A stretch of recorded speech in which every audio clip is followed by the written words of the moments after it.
Bienvenue dans Smart Bourse, votre émission quotidienne sur Bismart pour rester à l'écoute des marchés chaque jour, du lundi au vendredi à 17h pour la grande édition. Si vous nous suivez en direct sur Bismart TV, émission que vous retrouvez chaque soir en replay sur bismart.fr ou encore en podcast sur l'ensemble de vos plateformes préférées.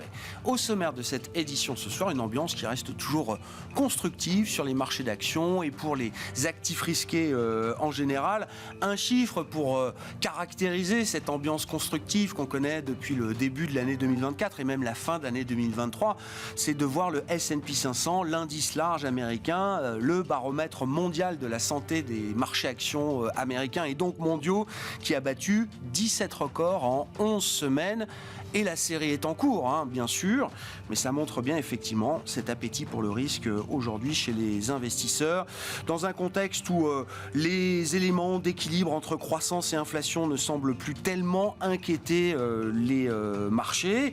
On sort d'un rapport sur l'inflation aux États-Unis qui a pu amener quelques surprises à la hausse sans remettre en question du côté des investisseurs, en tout cas l'idée que le chemin de désinflation va pouvoir se poursuivre et que la Fed sera en capacité d'entamer des baisses de taux à compter du mois de juin prochain. Ce calendrier reste pour l'instant celui du marché. Nous pourrons en discuter avec nos invités dans un instant.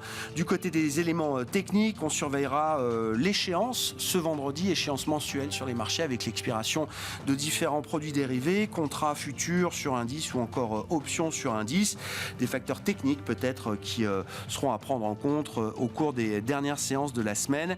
Et puis dans le dernier quart d'heure de Smart Bourse, le quart d'heure thématique, nous reviendrons sur la grande étude de référence concernant les dividendes mondiaux, une étude trimestrielle qui vient parachever l'ensemble de l'année 2023 et qui signale un montant record de dividendes versés dans le monde l'an dernier à plus d'1,6 trillion de dollars. Plus de 85% des sociétés qui sont analysées dans ce baromètre publié par Janus Henderson, je le dis, 85% des sociétés ont maintenu, voire augmenté leurs dividendes l'an dernier. Le responsable du développement de Janus Henderson pour la France, Charles-Henri Herman, sera avec nous en plateau à 17h45 pour revenir en détail sur les derniers éléments de cette étude.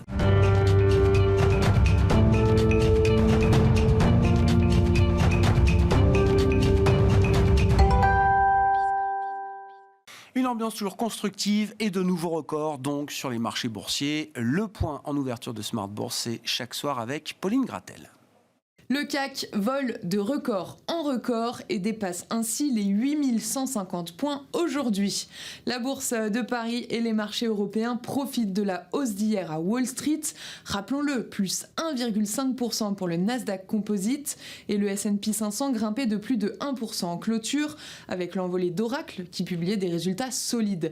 Wall Street qui ouvre sur une note un peu plus mesurée aujourd'hui avec notamment une baisse de Nvidia de 3% à l'ouverture et de Tesla, à nouveau dégradé par un analyste. Le titre chute de 3,5%. Dans le même temps, on note que le Bitcoin franchit de nouveaux records et atteint la barre des 73 000 $ aujourd'hui.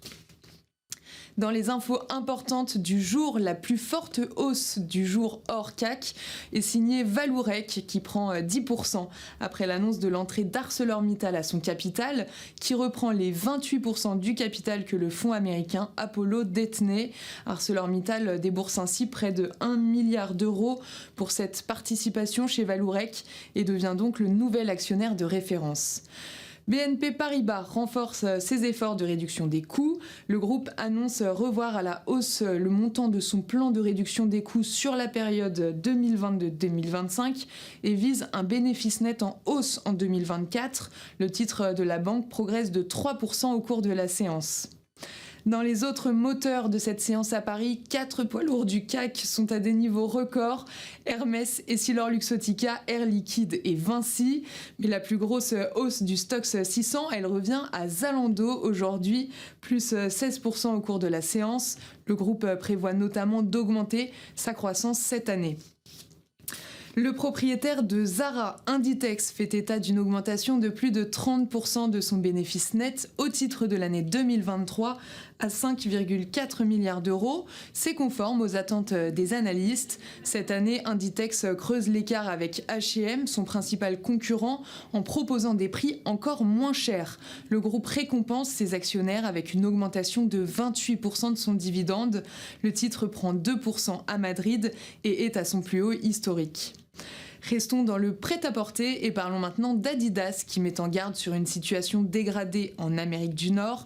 La marque de sport est en perte nette de 75 millions d'euros en 2023, loin, très loin du gain de 612 millions l'année précédente et avec un chiffre d'affaires de 21,4 milliards d'euros en baisse de 5%. Le groupe annonce également des prévisions pour 2024 inférieures aux attentes. Le titre cède 1% en Allemagne. Du côté des indicateurs, les prix à la production industrielle en zone euro pour le mois de janvier baissent plus que prévu de 3,2% sur un mois, alors que les analystes anticipaient une baisse de 1,5%. Les données de décembre ont été révisées à plus 1,6% contre 2,6% en première lecture. Demain, les investisseurs prendront connaissance des prix à la production industrielle et des ventes de détail pour février aux États-Unis. Enfin, sur le plan micro, les résultats d'Adobe seront publiés. Tendance, mon ami, chaque soir en ouverture de Smart Bourse, les infos clés du jour sur les marchés avec Pauline Gratel.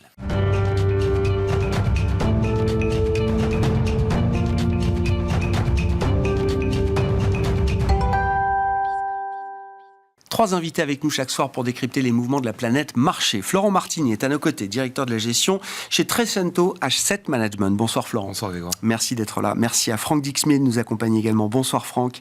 Bonsoir Grégoire. Vous êtes directeur des gestions obligataires d'Allianz Global Investors et Alexandre Drabovic, directeur des investissements d'Indosuez Wealth Management, est également avec nous. Bonsoir Alexandre. Bonsoir Grégoire. Ravi de vous retrouver. On va parler de cette ambiance, je le disais, constructive sur les actifs risqués, sur les marchés actions avec des records battus quasiment tous les jours. Mais un mot de la toile de fond macro, peut-être Alexandre, pour commencer.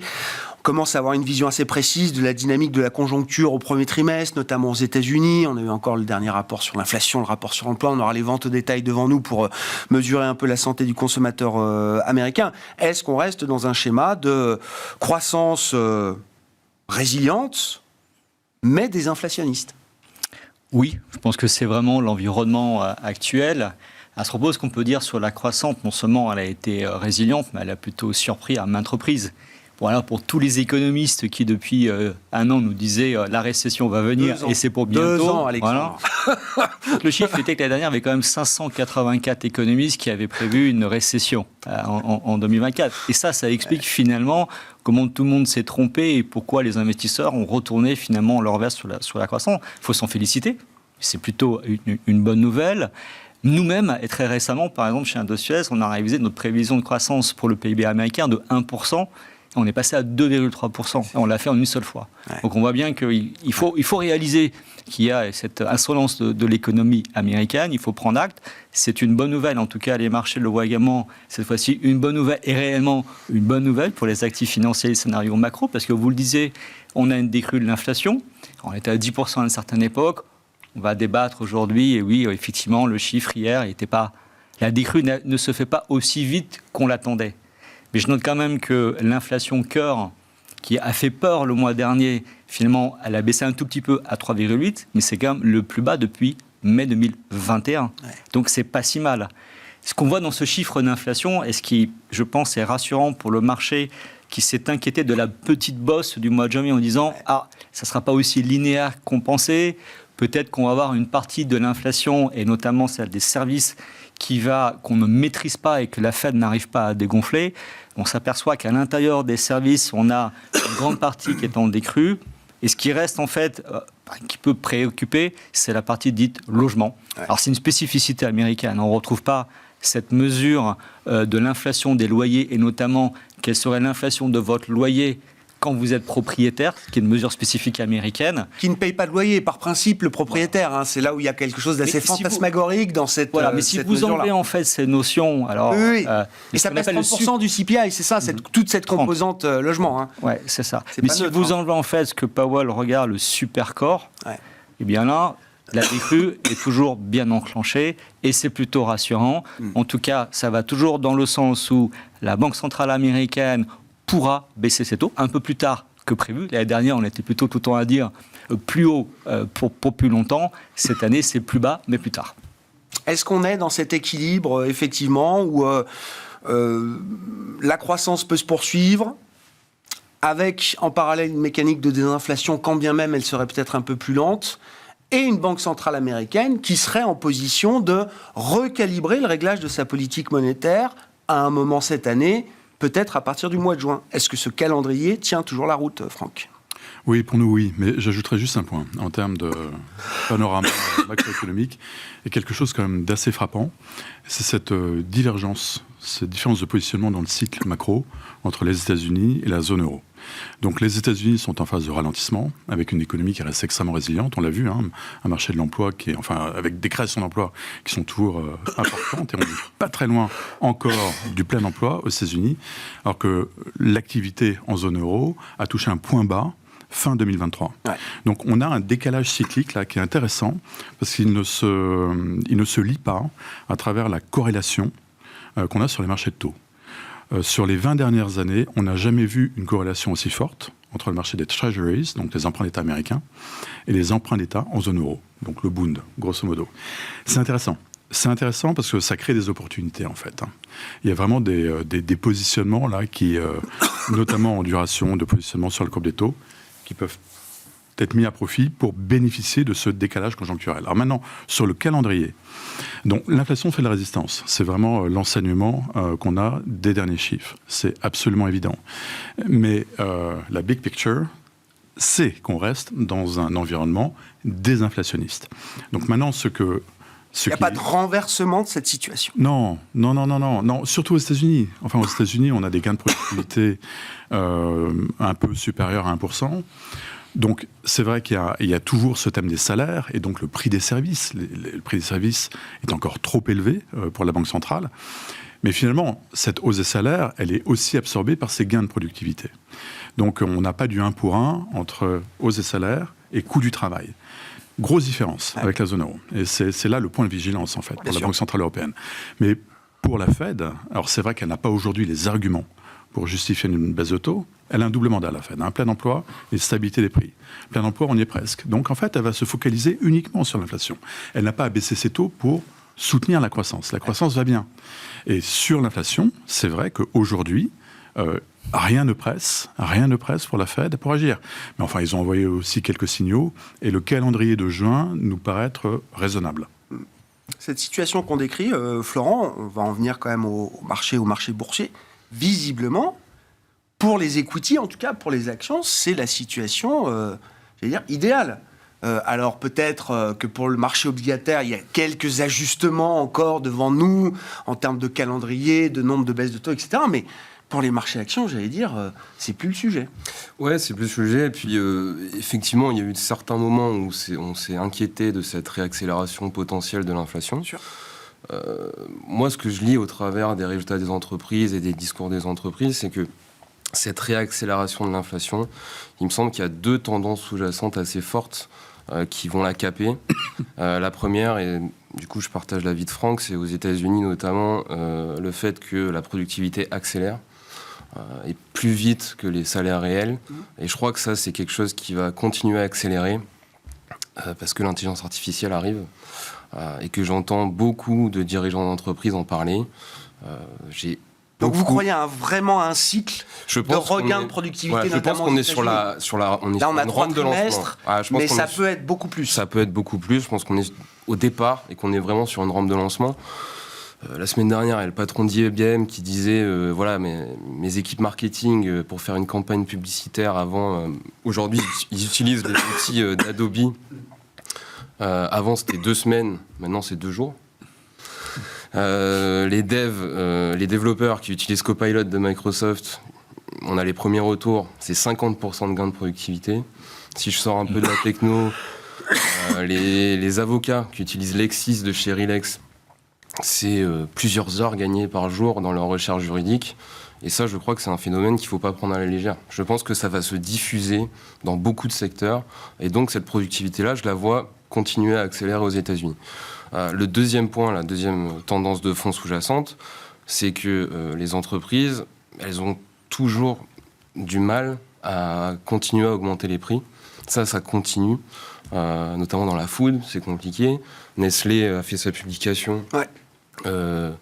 C'est 0% de croissance des volumes. Et ça fait plusieurs trimestres que ça dure. Et puis, le corollaire de ça, c'est que je vois des garde-prix qui se réinstallent un petit peu partout.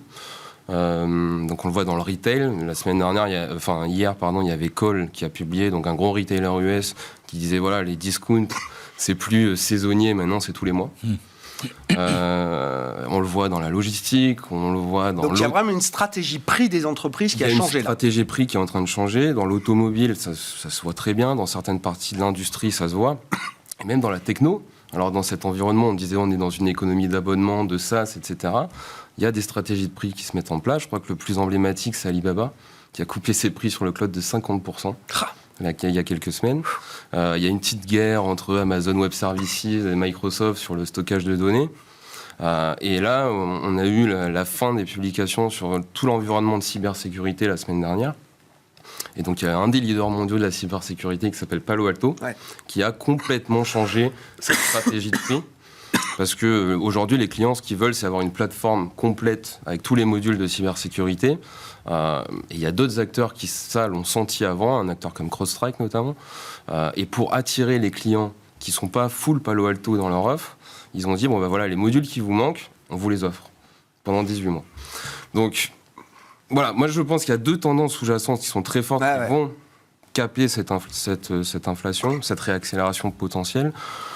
Dans le contexte où on a des taux qui sont encore en territoire restrictif, avec le calendrier électoral qu'on connaît, je suis assez d'accord avec les deux autres interlocuteurs pour dire que le mois de juin, ça me semble assez raisonnable pour une première baisse de taux. C'est très américain ce que décrit Florent, là, gain de productivité, des stratégies prix d'entreprise qui évoluent. Ou est-ce que c'est quelque chose qu'on peut retrouver en Europe également à un moment ? On en discutait avant l'émission, mais dans la dernière conférence de presse de Christine Lagarde, la semaine dernière, elle émet l'hypothèse que, oui, les salaires vont devoir baisser un petit peu, mais qu'à côté de ça, le staff de la BCE imagine que on va connaître un regain de productivité également en zone euro, peut-être pas de l'ampleur des États-Unis, mais quand même quelque chose, et que les stratégies prix des entreprises vont évoluer également, et qu'une partie des coûts salariaux sera absorbée désormais par les marges et les profits des entreprises, plutôt que d'être repassée sans arrêt au client final. Alors, c'est une hypothèse forte de la part de la Banque Centrale Européenne. Parce que pour l'Europe, c'est des hypothèses fragiles, fortes, disons en tout cas, confirmer. ambitieuses. Ambitieuses, oui. Ambitieuses, parce que, enfin, on est en gain de productivité négatif. Donc on est on part de... Voilà, en zone euro, d'à peu près moins 1%. Ouais. Donc, et c'est pour ça que la Banque Centrale Européenne est si nerveuse sur cette question des salaires. Et ça justifie d'ailleurs sa prudence extrême. Parce que la décélération de l'inflation, on la voit quand même. On la voit dans les chiffres, c'est assez clair. Mais sur les salaires, il y a cet indicateur des salaires négociés que la Banque Centrale Européenne suit d'extrêmement près. Donc au 4e trimestre, c'est un indicateur trimestriel. Au 4e trimestre, on avait plus 4,5% contre plus 4,7% au trimestre précédent, 3e trimestre 2023. Donc on est, sur une tendance positive, mais on est beaucoup trop haut. Et ce chiffre d'indicateur des salaires négociés au premier trimestre 2024 sera disponible en mai. Et c'est ça qui justifie en fait l'attentisme de la Banque Centrale Européenne. Alors peut-être qu'ils reviendront dessus. Ils ont toute l'attitude pour revenir dessus, peut-être avec plus de données. Et on a vu notamment que François Villeroy de Galhau, donc le gouverneur de la Banque de France, était quand même très très optimiste en donnant un calendrier printemps, en fait, en disant que la réunion de juin de la BCE est encore incluse dans le printemps. Oui, c'est du 21 mars au 21 juin. Voilà. Donc il a un peu télégraphié. Ça couvre deux réunions de la BCE. Première baisse de taux de la BCE en juin, début juin. Voilà. Gardez la parole, Franck, et puis réaction aussi d'Alexandre. Qu'est-ce qui se passe après la première baisse de taux ? Moi, ça m'intéresse. Le timing, c'est important. Ça détermine quand même une partie du chemin et du chemin de baisse des taux qui vient ensuite. Mais comment les banques centrales communiquent une fois que la première baisse de taux est délivrée, sachant que c'est déjà une communication qui n'est pas évidente aujourd'hui. Aux États-Unis, certains membres de la Fed s'inquiètent que la baisse de taux envoie un signal presque trop positif pour des investisseurs et des acteurs économiques qui seraient prêts à repartir de l'avant à l'assaut de la croissance, des investissements, etc. Peut-être un peu trop vite, trop fort, quoi. Oui, non, mais ça, c'est le sujet. Enfin, il y a une très très bonne nouvelle donc, dans la deuxième partie de 2023, c'est que les banques centrales ont atteint le pic dans la baisse de taux. Ouais. Ça, déjà, ça a changé complètement le panorama. Et ça a généré d'ailleurs un rallye sur les taux qui était très excessif, mais on voit l'impact que ça a sur les marchés. La première baisse de taux, ça va être pareil. Ça va être la piqûre de rappel qu'on entre réellement dans un cycle. Ouais. Et on sait que ce cycle est extrêmement favorable aux actifs de taux et aux actifs risqués également. Enfin, ça va soutenir les valorisations des actions, des spreads, etc. Mais oui, après, toute la question, ça va être le calendrier, le timing. Et il y a des vraies questions structurelles, en fait. Quand vous regardez l'économie américaine, on en discute beaucoup avec nos économistes chez Allianz, Ludovic Subran, bien sûr, que vous connaissez. Ouais. Lui parle de mutation de l'économie américaine, qui encaisse de plus en plus de chocs d'offres, qui subit une réelle mutation sur le marché du travail, avec un déficit, en fait, de main-d'œuvre et de main-d'œuvre qualifiée. Donc, et avec la perspective des élections américaines, notamment, peut-être la perspective d'une administration Trump 2.0, on peut s'interroger aussi sur l'impact des nouvelles mesures que cette administration pourra prendre. Et si on prend pour argent comptant le programme qui est d'ores et déjà disponible, c'est absolument massif. C'est inflationniste, quoi. C'est clairement inflationniste. C'est très inflationniste. C'est extrêmement inflationniste. Extrêmement inflationniste. Voilà. Donc ça veut dire effectivement... c'est tarif pour tout le monde et on compense par des baisses d'impôts pour les ménages américains, quoi. Voilà, c'est ça. Donc beaucoup de questions, beaucoup de questions, mais ça c'est pas la question du jour.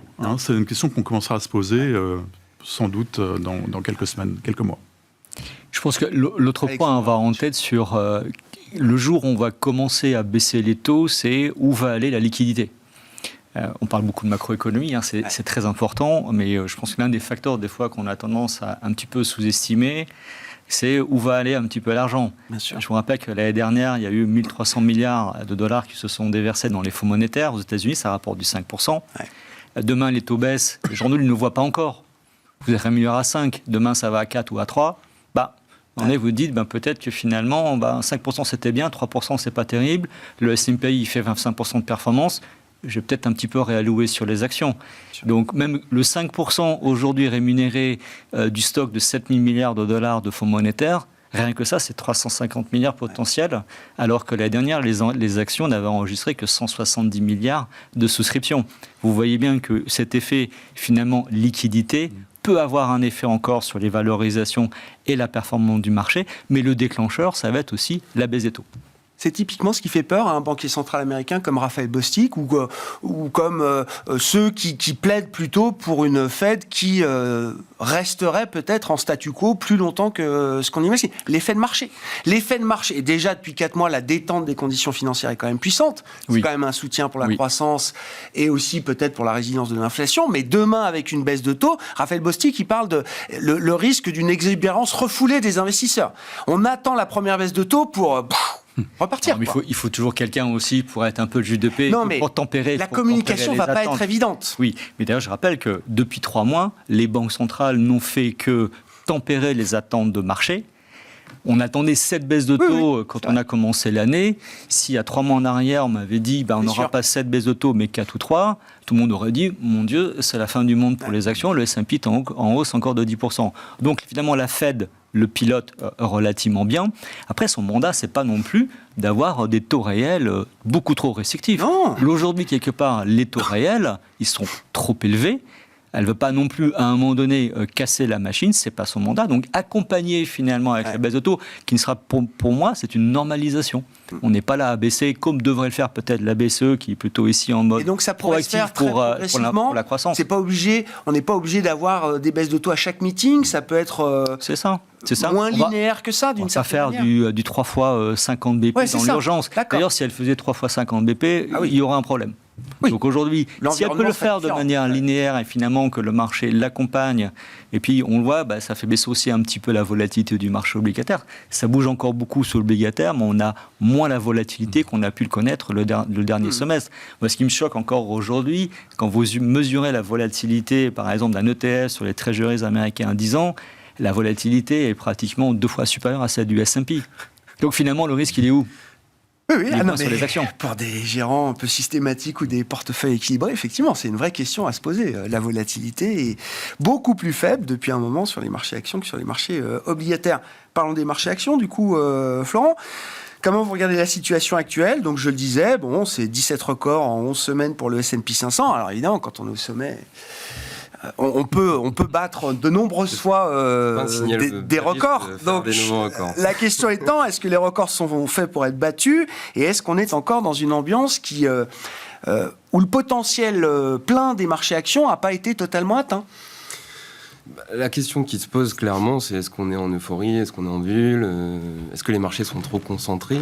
J'ai beaucoup entendu parler de ça. Moi, je signale juste que les indices sont faits comme ça, en fait. Un indice, on fait rentrer les gagnants, on fait sortir les perdants et on ne fait pas de rebalancement aux pondérations. Donc, si vous avez plus grosses capis qui montent, c'est sûr qu'elles prennent plus de place. D'ailleurs, il y avait une étude de Goldman qui était assez intéressante qui disait qu'effectivement, on avait 2 fois été autant concentré sur le S&P dans l'histoire, mais avec des valorisations qui étaient 2 fois plus élevées qu'aujourd'hui. Ouais. Voilà. Et du coup, voilà, moi je vais plus parler de dispersion, ce qui est plutôt positif à mon avis, puisque je vois que le marché est toujours très discriminant dans son approche. Alors on le voit en surface sur les Magnificent Seven, Nvidia, Tesla, c'est le grand écart. Mais quand on creuse un petit peu, il y a de la dispersion un peu partout. D'un point de vue factoriel, si vous regardez les cycliques, vous avez les financières, la construction qui sont favorisées. De l'autre, l'énergie, les ressources de base, la chimie, le marché en veut toujours pas. Dans les défensives, la santé, ça c'est bien pour nous, va beaucoup mieux. De l'autre côté, vous avez les staples, le retail, tout ça qui est toujours mis de côté. Si je vais au sein des secteurs, vous avez aussi de la dispersion intra-sectorielle. Dans l'industrie, il y a des valeurs qui cochent un peu toutes les cases, qui sont à la fois exposées sur le renouvellement des infrastructures aux US avec les Bidenomics, mais qui profitent également de tendances très fortes comme la transition énergétique, la croissance sur les data centers, qui sont extrêmement consommateurs en énergie et qui fournissent beaucoup de chaleur. Donc, toutes les entreprises qui font de l'optimisation énergétique, ça marche bien. De l'autre côté, vous avez tout ce qui est machinerie industrielle, qui est en assez net ralentissement. Et même si je descends dans les sous-segments, donc j'ai parlé de la cybersécurité tout à l'heure, il y a du tri qui est fait. Et alors, le seul endroit où j'ai vu un peu d'exagération, c'est sur les semi-conducteurs, où le marché, jusqu'à il y a quelques semaines, faisait vraiment le tri entre l'IA, l'infrastructure, on sait pourquoi ça marchait. De l'autre côté, tout ce qui était auto, industrie, c'était un peu moins favorisé. Là, ces derniers temps, il a un peu embarqué tout le monde. D'accord. Moi, il y a un indicateur que j'aime bien, c'est le taux de participation que je surveille. Sur les semis, on est arrivé à 50% d'entreprises qui se comportaient mieux que leur indice de référence ou que leur secteur. Moi, sur cet indicateur-là, quand j'arrive à 35, déjà, c'est tendu. Donc, on a embarqué vraiment tout le monde. Donc un peu une petite euphorie passagère. Donc là, il y a une participation très très large, vous dites finalement à la hausse des semis, trop large pour être justifié. Pour que ça continue, si très vous voulez. clair. Donc ça ne m'étonne pas, si vous voulez, si à un moment donné, il y a des mouvements de normalisation. Les valorisations se sont un petit peu emballées sur les semis, et puis j'ai vu des petites pointes d'exagération à certains endroits. Nous, on a participé à l'IPO de ARM. Ouais. Donc on est rentré progressivement pour 1% du fonds. Il y a quelques semaines, le titre a publié, il a doublé en 3 jours.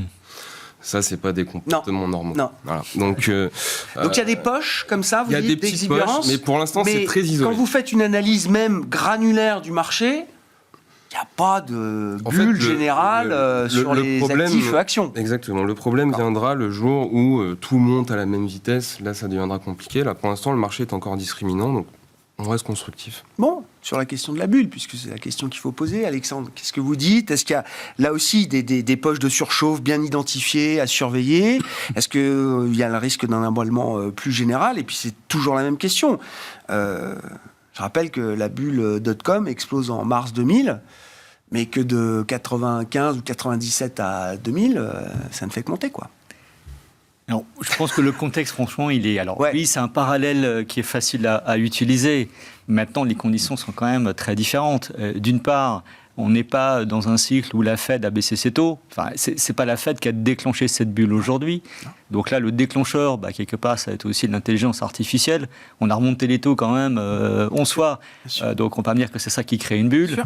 Je reviens à ce qui était dit sur les valorisations. On est 2 fois moins cher aujourd'hui qu'en valorisation. Si on prend les valorisations des 10 plus grosses capitalisations boursières aux États-Unis, effectivement, sur les 2 années à venir, elles sont à 27 fois.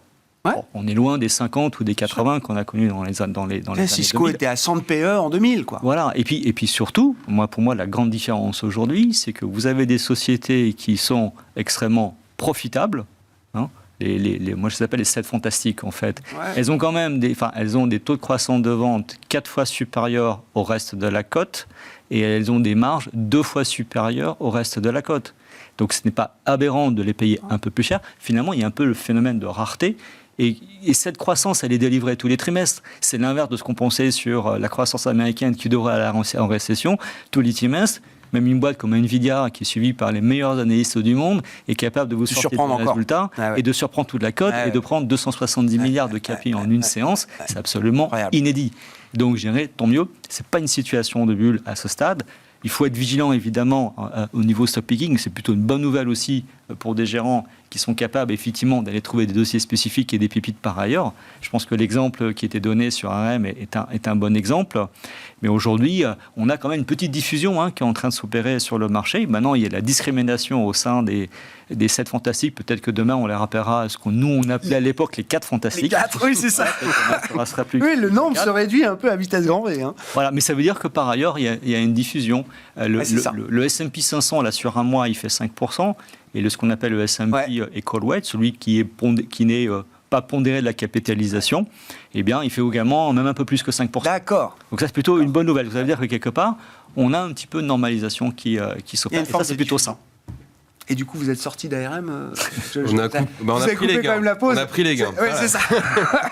Quand ça va trop vite, il faut que le risk management soit bien resserré. Est-ce que sur des marchés de crédit ou obligataires, est-ce qu'on trouve également des phénomènes un peu de surchauffe en regardant peut-être les spreads? Je sais pas, le high yield américain, c'est quoi, après 300 points de base de spread aujourd'hui, Franck? Oui, mais on a à peu près le même phénomène. Quand vous regardez les performances, en fait, depuis le début de l'année, les seules performances positives, vous les avez sur les marchés du crédit high yield. Ouais. La première performance, d'ailleurs, c'est le high yield. Qui est le plus proche du comportement des marchés actions, si je dis les choses un peu simplement. Hein. C'est l'actif risqué dans les marchés de crédit. Exactement. Le high yield en Asie, c'est plus de 5% de performance sur l'indice depuis le début de l'année. C'est énorme. Ça a été très vite. Enfin, la chute avait été monstrueuse aussi. Hein. On avait perdu plus de 30% sur les 2 dernières années, donc c'était quand même assez cruel. Le high yield américain s'est très bien comporté aussi. Un peu plus de 1% de performance pour le high yield en zone euro. Donc, c'est bien. Enfin, si on fait 1% de performance en 2 mois, 3 mois, c'est plutôt pas mal sur l'obligataire. Par contre, c'est vrai que les indices larges, Euro Aggregate, US Aggregate, sont négatifs en performance absolue. Alors, pas de beaucoup, c'est du moins 0,5, moins 0,8. Mais ça traduit quand même cette espèce de correction et cette volatilité aussi qu'on a eue sur les taux. Parce que les taux, effectivement, sont l'actif d'ajustement. C'est ça qui price les anticipations des banques centrales. Et là-dessus, c'est vrai qu'on a été tellement dans l'excès en fin d'année qu'on a un peu souffert en ce début d'année. Mais enfin, soyons positifs, ça redonne aussi de la valeur. Oui, bien sûr. Et en fait, on avait très peur de ce qu'on a vu en fin d'année. Parce qu'une telle performance aussi concentrée en 2 mois, on se disait, bon, qu'est-ce qu'on peut dire à nos clients qui ont peut-être raté coche. On était passé de 5 à moins de 4 peut-être sur le 10 ans américain, c'est ça Oui, c'est ça, oui. On était à 5,10, 3,90. Oui, c'est ça. Sur 120 BP d'amplitude. Sur le plus haut, plus bas, en 2 mois. Donc c'est gros, quoi. C'est important. Donc, la bonne nouvelle, c'est que les marchés de taux sont redevenus investissables. D'accord. Et là, chaque correction qu'on a sur de l'obligataire américain sans risque, c'est une occasion d'en remettre pour des clients, par exemple, qui auraient raté les points d'entrée. En fait, on est très, très confortable avec, aujourd'hui, les anticipations de marché sur le calendrier Banque Centrale. Ça, c'est clé, parce que c'est ça qui génère la volatilité. Donc, après, il faut aller chercher des stratégies de carry. pas évident dans des courbes inversées, d'où l'intérêt du crédit et d'où l'appétit sur le crédit aussi. Parce que cette performance, ça ne s'est pas faite dans le vide. Il y a eu un appétit, mais phénoménal, sur les spreads. Oui, puis quand on voit le primaire aussi, ça donne des indications quand même. Plus de 30% d'émissions primaires par rapport à la même période l'an dernier. Alexandre, je vous voyais réagir. Oui, alors je rejoins sur le fait effectivement que les courbes d'intérêt étant inversées, il y a une opportunité effectivement sur l'obligataire. Je vois, nous en banque privée, les clients recherchent du rendement et il est certain que d'avoir des courbes obligataires inversées vous permet d'aller capter du rendement sur des parties 3-5 ans et éviter la duration longue qui est trop sensible finalement à la volatilité qui est trop élevée. Pour moi, l'une des énigmes encore, c'est finalement le point d'équilibre des taux longs. Les taux américains, effectivement, ils varient entre 4 et 4,20 actuellement. La vraie question, c'est comment ce niveau peut continuer à être maintenu. On a une réaccélération économique. On a quand même un trésor américain qui va devoir beaucoup émettre. Fort à parier que si on va sur une année électorale, les deux candidats, de toute façon, vont aller en surenchère à celui qui va rallonger le plus d'argent. Donc un déficit potentiellement américain encore plus élevé. On crée 1000 milliards de dettes américaines supplémentaires tous les 6 mois. À ce rythme-là, on va être à 35 000 milliards au mois de juin. Donc, à un moment donné, quelqu'un va devoir acheter cette dette en face. Les investisseurs aujourd'hui sont beaucoup plus sensibles à la rémunération que vous leur donnez. Fort à parier. Donc, cette volatilité sur le long, en tout cas, va continuer. Et que le point d'équilibre, en tout cas pour moi, sur les taux long terme américains, on n'y est pas encore. Non.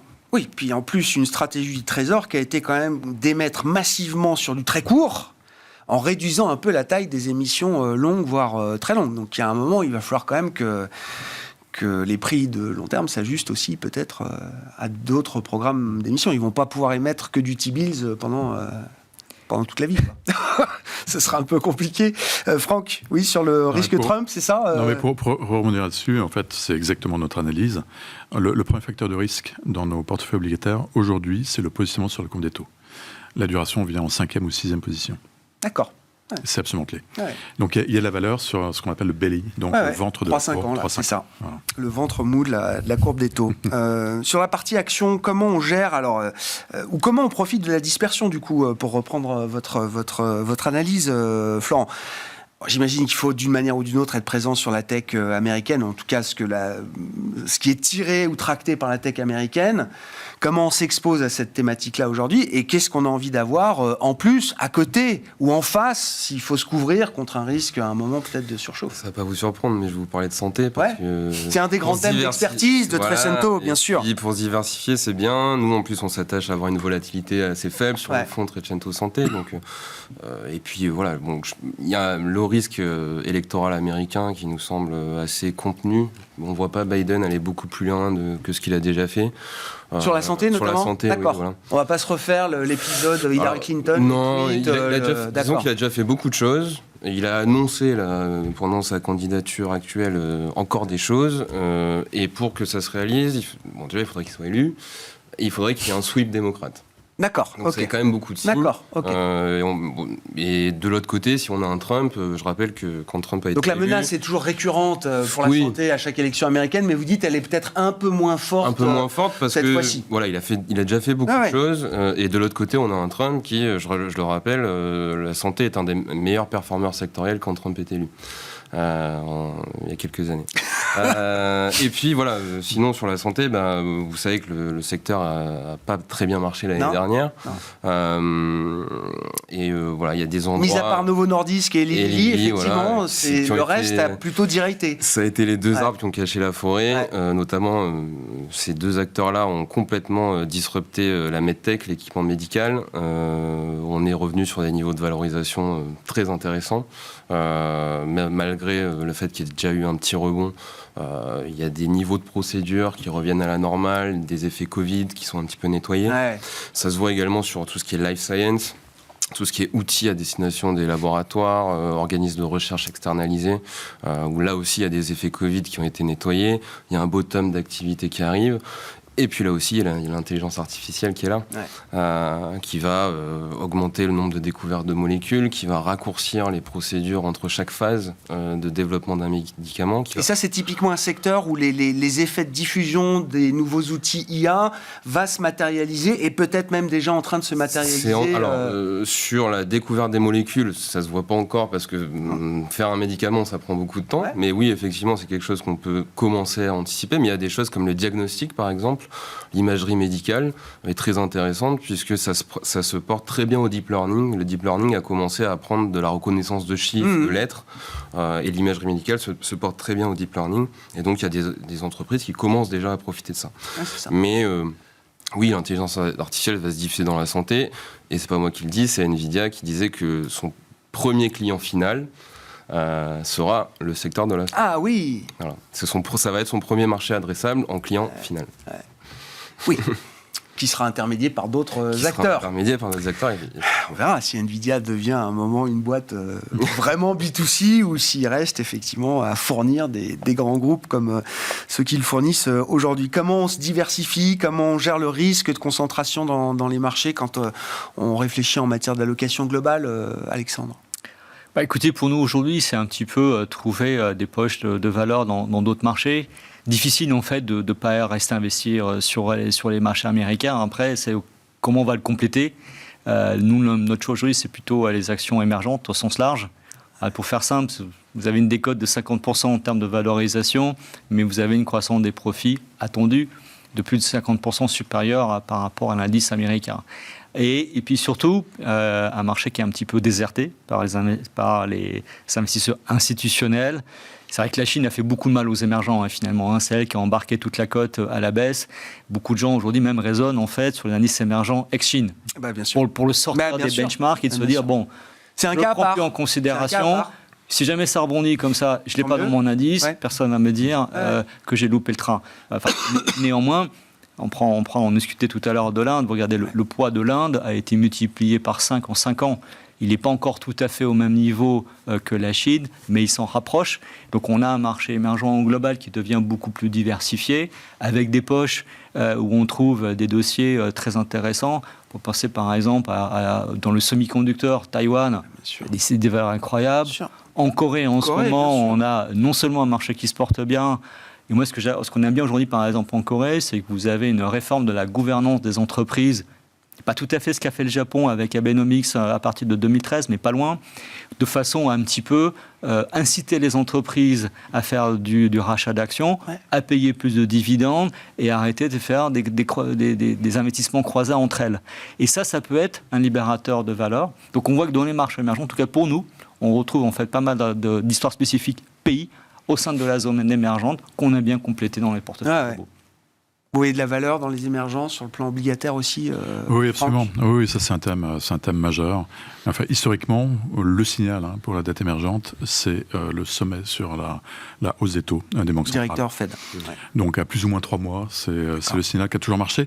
Et fondamentalement, c'est des pays qui ont enfin évidemment, il faut être extrêmement sélectif, parce que c'est un ensemble vaste. Mais vous avez des excédents primaires. Vous avez donc des positions même budgétaires qui sont meilleures que les positions budgétaires en moyenne des pays développés, et notamment la zone euro. Il y a 10 ans et plus, c'était les 5 fragiles. C'était, on parlait des pays fragiles, émergents, des pays en crise, en déficit, jumeaux, etc. Ces situations-là, bilancielles, ont beaucoup changé. Absolument. Et en termes de diversification obligataire, donc je parlais de cette corrélation extrême en termes d'emprunt d'État. Donc là, il y a des opportunités qui se créent.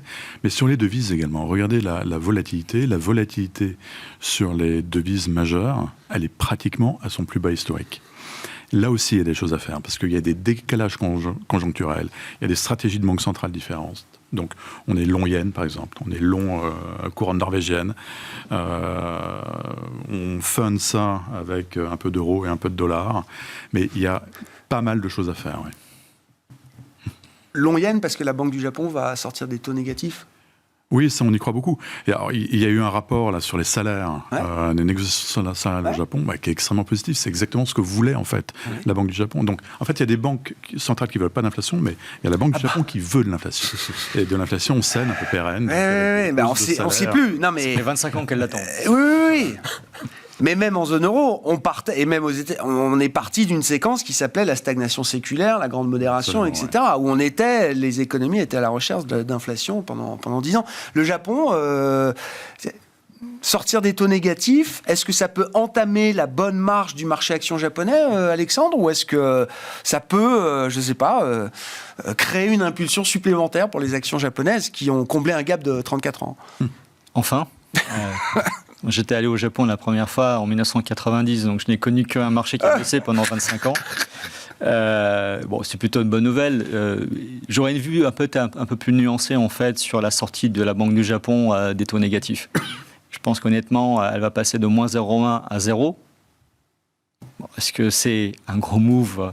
Je ne pense pas. Est-ce que c'est un changement de donne? Non. Je pense que la Banque du Japon peut être très patiente. Elle l'a dit à plusieurs reprises. Je ne pense pas qu'elle va s'embarquer dans une série de remontées de taux.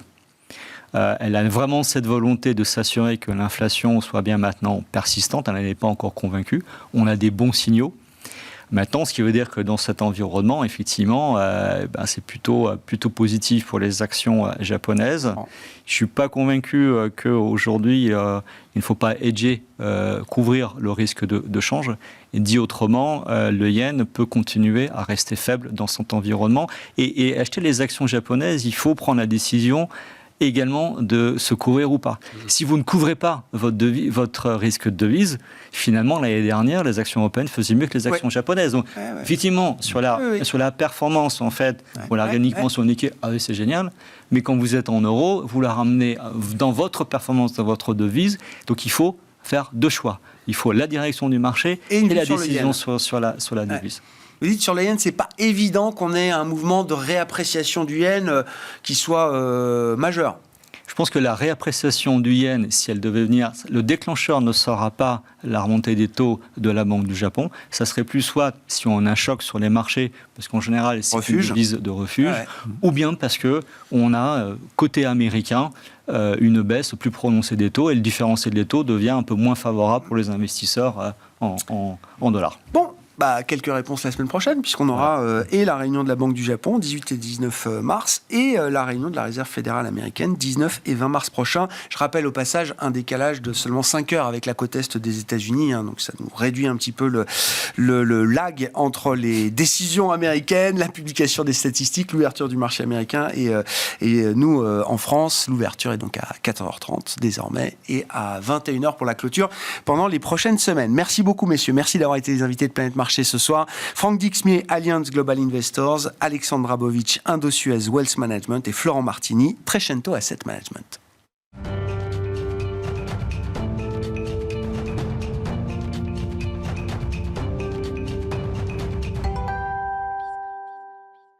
Le dernier quart d'heure de Smart Bourse, c'est le quart d'heure thématique. Le thème ce soir, c'est celui des dividendes avec les résultats de l'étude trimestrielle de référence menée par Janus Anderson depuis des années maintenant. Chaque trimestre, je le disais, qui est le baromètre des versements de dividendes dans le monde. On a donc la vue du quatrième trimestre et la vue de l'ensemble de l'année 2023. Charles-Henri Herman est à mes côtés en plateau pour nous livrer quelques détails de ce baromètre. Directeur du développement France, notamment chez Janus Anderson. Bonsoir Charles-Henri. Bonsoir Grégoire. Merci d'être là. La vue globale de 2023. On sort de la discussion de marché, on parle de records partout sur les indices boursiers. Évidemment, ça se retrouve dans la livraison, les versements de dividendes mondiaux pour 2023, niveau record. C'est vrai, on ne peut pas le nier, c'est un record cette année 2023 au niveau des versements de dividendes. Alors ce qui est intéressant, c'est qu'il y a une très forte disparité au niveau des dividendes, au niveau des secteurs, au niveau des géographies. On va y venir un petit peu plus en détail. Ce qui est à noter, c'est que c'est un record mondial, mais c'est exactement aussi un record dans de nombreux pays. Plus de 22 pays ont atteint leur record de dividendes sur cette année 2023. Voilà. Alors avant de rentrer dans le détail, ce que j'aimerais faire, c'est aussi jeter un œil au top 10. Je ne sais pas si vous pouvez le projeter, le top 10, mais c'est assez intéressant. Non, on l'aura pas. On l'aura pas. C'est pas grave. Tant pis, je vais essayer de le décrire. La société BHP, elle était en tête 2021-2022. On voit qu'il y a un grand changement d'un point de vue sectoriel. BHP, on sait, société minière, a réduit énormément son dividende. Ce qu'on voit dans le top 10, c'est qu'aujourd'hui, c'est dominé par Microsoft. Est-ce que ça va nous étonner ? Pas forcément, c'est une société technologique qui a bénéficié notamment de toutes les évolutions sur l'intelligence artificielle. Deuxième fait assez marquant, 2 sociétés, les 2 premières sociétés sont 2 sociétés technologiques sur les meilleurs payeurs de dividendes sur cette année 2023. Donc on a Microsoft et on a Apple, donc 2 des Magnificent Seven, comme on appelle ça. Donc ça, c'est une première historique. Des valeurs de rendement aujourd'hui, hein, je le dis, mais on en parle depuis longtemps avec vous, ce sont des valeurs de rendement aujourd'hui. Voilà, et on peut voir le changement, si on se souvient, en fait, il y a plus de 10 ans, ils n'apparaissaient pas dans ce top 10, voire dans ce top 15. Bien sûr. Voilà, ils sont apparus, la première fois c'était Microsoft en 2014, donc il y a 9 ans dans ce classement. Voilà. Et ils ont monté maintenant, ça fait depuis 2017, si on regarde, que les 2 sont dans le top 10, top 5 des meilleurs dividendes. Donc effectivement, une évolution d'un point de vue sectoriel. Maintenant, il ne faut pas s'y tromper, ils ont pris la place, mais les gros poids lourds sont toujours là. On va retrouver ExxonMobil, on va retrouver Chevron en 11e position, on va retrouver JP Morgan au niveau des bancaires, on va retrouver China Construction dans ce top 10. Donc, les mastodontes sont toujours là. Il y a eu Saudi Aramco aussi, je crois. C'est pour l'an prochain qu'ils versent le dividende. Voilà, alors c'est un dividende exceptionnel qui a été fait en Arabie Saoudite sur une banque. Ouais. C'est un peu spécial, c'est pas encore intégré de manière complète dans cette étude parce que c'est une vision qui est trop court-termiste pour pouvoir avoir une analyse plus long terme.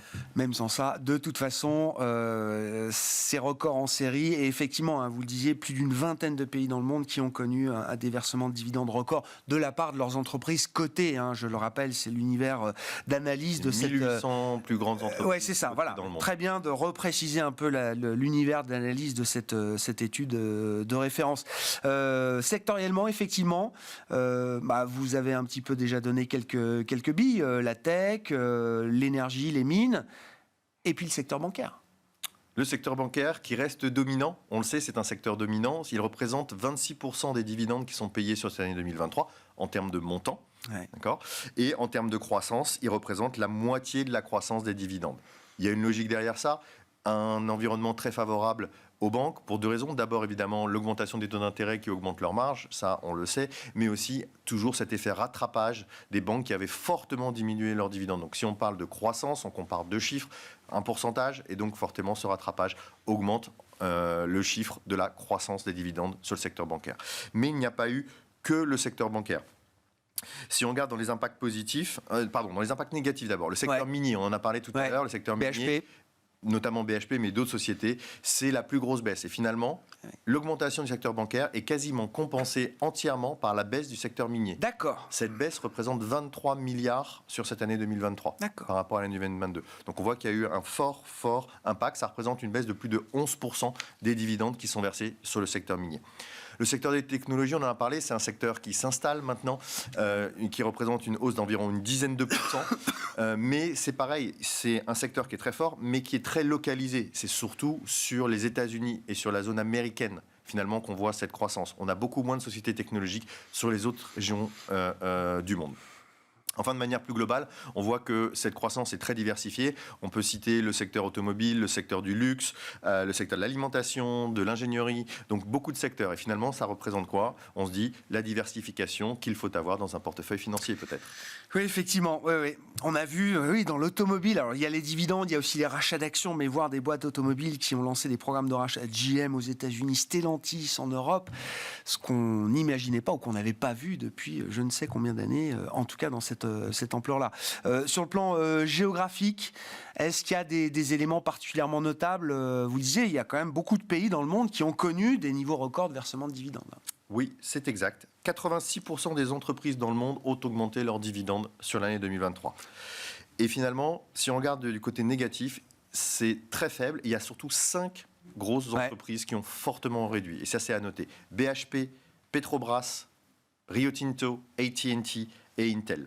Ces entreprises représentent depuis des années des mastodontes, vraiment les plus gros payeurs de dividendes sur les 10 dernières années. Et finalement, on voit que même malgré cet impact très fort des baisses et des baisses très fortes, on voit que BHP se situe toujours dans le top 10 des gros payeurs de dividendes. Donc malgré tout, ça reste des sociétés qui restent très importantes sur notre indice de dividendes. Ça, c'est le premier point. 22 pays, je le disais tout à l'heure, qui atteignent des records sur cette année. On citera les États-Unis, la France, l'Allemagne, l'Italie. Si on cible maintenant un petit peu plus sur l'Europe, hors Royaume-Uni, l'Europe a été un très gros payeur de dividendes et donc de cette croissance. Ça représente 40% de l'augmentation de la croissance mondiale. L'Europe en elle-même. En Europe, les records, c'est Suisse, Italie, Espagne, Norvège, France, Allemagne. Voilà, donc une grande partie des pays européens qui atteignent leur record et l'ensemble des versements de dividendes, c'est 300 milliards pour l'Europe hors Royaume-Uni. Japon, malgré la faiblesse du yen, représente un très fort contributeur aussi. Oui, parce que l'étude est en dollars, c'est ça. L'étude est en dollars, oui. voilà. Donc après, c'est toujours cette notion de dividendes sous-jacents, dividendes globaux qui prend en compte l'effet de change selon les métriques que l'on regarde. Les États-Unis, c'est aussi, en termes de montant, une forte région qui a contribué à cette croissance, mais attention, en termes de pourcentage, finalement, ils apparaissent plus faibles puisqu'ils sont à un niveau de 5%, qui est une croissance de manière assez régulière sur les États-Unis. Les marchés émergents, de leur côté, ils ont une croissance de 8%, donc c'est très important, mais il y a des grandes disparités sur les marchés émergents. C'est 166 milliards, les marchés émergents, en termes de versement de dividendes. Mais attention, on voit de fortes disparités. Par exemple, le Brésil est négatif, notamment avec Petrobras, bien sûr. Exactement. La Chine, on sait que la Chine a quelques difficultés, notamment d'un point de vue économique en général. Donc même si les banques chinoises ont continué à payer des gros dividendes, au niveau des dividendes des secteurs immobiliers, ça a fortement baissé. Donc voilà, différents pays, différentes zones, différents impacts.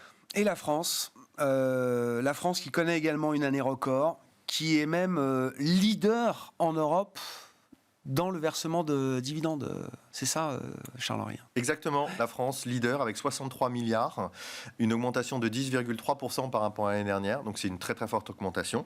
Mais on focalise beaucoup sur la France, attention, c'est juste devant l'Allemagne quand même. L'Allemagne, c'est 59 et quelques milliards, avec une croissance de 9,6. Donc oui, c'est la France qui est leader, mais on est quand même juste devant l'Allemagne. Oui. Alors là où c'est impressionnant en France, c'est 97% des entreprises françaises ont maintenu ou augmenté leurs dividendes en 2023. Donc là, on voit que c'est très très fort. Et finalement, on pourrait se dire, est-ce que c'est le secteur financier ? Non, pas spécifiquement en France. C'est pas le secteur financier qui a tiré cette croissance. C'est varié sur différents secteurs, notamment sur le secteur du luxe avec L'Oréal, avec Hermès, mais aussi sur l'aérospatial avec Safran par exemple, ou dans le génie civil avec Vinci. On voit qu'il y a plusieurs secteurs, et notamment sur le secteur aussi industriel, notamment avec Engie, par exemple, qui a versé un très très fort dividende exceptionnel sur cette année 2023. Ça montre bien, et je le dis, c'est quand même le reflet d'une génération de cash flow qui a été historique de la part de ces grandes entreprises cotées en France, en Europe et dans le monde. C'est bien la génération de cash flow qui permet aussi le versement de ces dividendes records. Oui, c'est ce qu'on voit, et c'est ce qu'on va voir dans une seconde sur nos prévisions pour l'année prochaine, en fait. Même tout de suite, Charles-Henri. Voilà, finalement, il y avait quand même un pessimisme assez important l'année dernière, en 2023, sur l'économie. Est-ce qu'on va avoir un hard landing, un soft landing? Est-ce qu'on va rentrer en récession? Ou récession des profits? C'est quand même quelque chose qu'on attendait sur les marchés. Et finalement, les sociétés se sont beaucoup mieux tenues que ce que l'on attendait de manière générale. Ça explique potentiellement la bourse qui est très positive depuis quelques mois. Et pour les dividendes, c'est pareil. Finalement, les entreprises ont des meilleurs résultats. Ça veut dire que leurs cash flows sont meilleurs, leur cash est meilleur. Donc, ils versent plus de dividendes. Donc, c'est ce qu'on a pu voir. Il y a deux phénomènes. Plus de dividendes qui sont payés et aussi plus de programmes de rachat d'actions. Vous l'avez dit tout à l'heure. Alors, le quatrième trimestre, c'est vraiment cette preuve, puisque le quatrième trimestre, aujourd'hui, c'est un record. On a une augmentation sous-jacente de 7,2%, donc qui est supérieure finalement à la moyenne annuelle, qui était de l'ordre de 5%, comme je l'ai dit tout à l'heure. Bon. Donc on verra, à valider, mais 24 s'annonce, c'est ce qu'on disait tout à l'heure en bourse, chaque jour un record est battu. Oui, quand on est au sommet, chaque jour positif est un nouveau record battu, et donc on peut imaginer que 24 s'inscrivent dans cette lignée de 23. Oui, on est plutôt optimiste pour l'année 2024. D'après nos études, on pense qu'on va atteindre le chiffre de 1720 milliards de dividendes payés dans le monde. On était à 1660, là, c'est ça. D'accord. Voilà, donc c'est une hausse d'environ 5% de manière sous-jacente, 4% de manière globale en prenant les dividendes exceptionnels et l'effet de change. Et on reste sur la même tendance que l'on a vu sur cette année finalement en termes de croissance. Alors d'un point de vue sectoriel, évidemment, il va y avoir différents impacts. On pense qu'effectivement les banques, la croissance au niveau bancaire sera peut-être moins importante. En revanche, on pense que la baisse que l'on a vécue sur le secteur pétrolier, sur le secteur minier notamment, forcément, on part de valeurs plus basses, donc cette croissance ou cette décroissance va être plus faible. On va revenir peut-être vers des niveaux de croissance, notamment parce que le prix des matières premières se stabilise, le prix du pétrole se stabilise aussi. Voilà. Et puis on sait très bien aussi que les dividendes, dans le temps, sont nettement moins variables que les bénéfices des sociétés. Et oui. Merci beaucoup. Un dernier point peut-être à dire. rapidement. Le trimestre prochain, ça va être notre étude annuelle sur les programmes de rachat d'actions. Ah. On avait démarré l'année dernière, Très Et donc, intéressant. Le trimestre prochain, Et oui. on parlera des programmes de rachat Dans le d'actions. retour de cash aux actionnaires, il y a la partie dividende et il y a les rachats d'actions. C'est déjà très, très inscrit dans la logique anglo-saxonne américaine et en Europe de plus en plus également. C'est ça. Ouais. À suivre. Merci beaucoup Charles-Henri. Charles-Henri Hermann qui est avec nous pour les détails de cette étude concernant l'ensemble de l'année 2023 des versements de dividendes dans le monde. Charles-Henri Hermann, directeur du développement France chez Janus Anderson.